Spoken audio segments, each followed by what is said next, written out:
Hello, everyone. Welcome to episode 12 of the Jake's Take with Jacob Elyachar Podcast. I'm your host, Jacob Elyachar. I am the chief content producer and writer of the Jake's Take website. I'm very honored to welcome singer-songwriter and American Idol finalist Jeremiah Lloyd Harmon. How are you, Jeremiah? I'm great. Thanks for having me on. I'm very honored. You are so welcome. And first of all, before we get going, guys, I gotta let you know the Jake's Take podcast is not affiliated with the Walt Disney Company, ABC, or American Idol. So that covers it. Let's get ready for some fun. All right, let's do this. All right, Jeremiah, when did you first get interested in music, and how did that passion evolve into desire of pursuing a career in the recording industry? Well, the first time I really got into music was maybe at the age of 4. My mom taught me how to sing, and I sang my first song with her and my siblings in church at age 4 in Alexandria, Louisiana. And then I continued to do a lot of music in church through my adolescence, and I didn't really start writing music and playing guitar until I was about 16 years old. I had actually I was really into basketball at the time, but I had injured my knee pretty badly, which led to me having a lot of downtime and playing around on the piano and the guitar. And during that time of recuperation, I started writing my own music. And I'd say it was shortly after that that affinity for music turned into a passion to make that like my career, I guess. So I went to school, of all places. I pursued a music degree in Virginia and sort of struggled with it, dropped out a few times, got a few gigs here and there, but my career really was not taking off yet. And yeah, so I guess long story short, once this opportunity for American Idol came along, I saw that as like a cool way to meet people and to showcase some of my original music and hopefully get kind of a boost on this thing that I love to do. And that's awesome. And the thing that I admire about Idol is that it is the original singing competition. And one of the things that I would love to hear your thought on, because there's so many talent competitions, such as America's Got Talent, which Simon Cowell heads, the 4 Battle from Stardom, and then of course we have The Voice, which Kelly Clarkson and Jennifer Hudson alternates as coaches. So why did you pick Idol over those 2 shows? Well, Idol reached out to me originally, and I was encouraged by a talent recruiter to try out. So it was actually not really on my radar at the time, but I figured, why not go out there and audition and see what happens? Because I used to watch the show when I was younger, but I had sort of stopped watching it for several years. And then I think I even heard at one point that they had been canceled or something. And, so it wasn't really something that I was seeking out. But I'm glad that I did it in retrospect, because it was an amazing experience and it opened up a lot of doors for me. And you're almost up to the 1-year anniversary mark. So how have you grown as a musician and performer since your time on the show? Man, yeah, I guess it has been almost a year. It's crazy. Well, I'd say the main area in which I grew musically was just I mean, that's so much pressure to perform on that stage in front of millions of people on television. And I have always had problems with getting nervous before performances. And I think that experience really helped me to confront and perform in the midst of all those nerves on a higher level. And I think I'm just now really feeling like I can get on stage and be comfortable and confident even, just because I continue to put myself up on the stage, because I love music. I'm scared to perform most times, but I just love music, so it kind of forces me up there, you know what I mean? I definitely agree with you. So there are 5 performances I think are your essential performances to your idol journey. So mind if we go over some of them? Sure. Let's start off with your audition song, which is your original song, Almost Heaven. So let's go, it was a very moving audition. Probably one of the season's most moving audition, and to hear Lionel, Katie, and Luke see their jaws drop when you said that you wrote it. So why did you pick that song, and then what was your reaction when you heard all of the commotion by Lionel, Carrie, and Luke? Yeah, so I think I picked that song because it just seemed appropriate for the time. I mean, it was kind of a new song. I had not really performed it live yet. And, I just kind of wanted to showcase some new material. I felt like that was a cool ballad that I had written that I thought could be my single one day,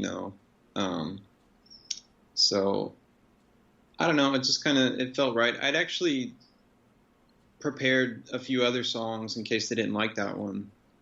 I walked in with my guitar, and I figured, they may not like this first one. I'll just do a cover or something on the guitar.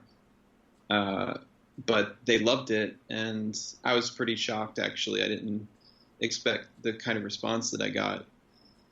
And with something like that, man, it's all sort of a blur because, man, you're so nervous, and then it happens so quickly that it's really hard to say exactly what I was feeling in the moment. But I just remember that leaving that audition that night thinking that, wow, this could really change my life.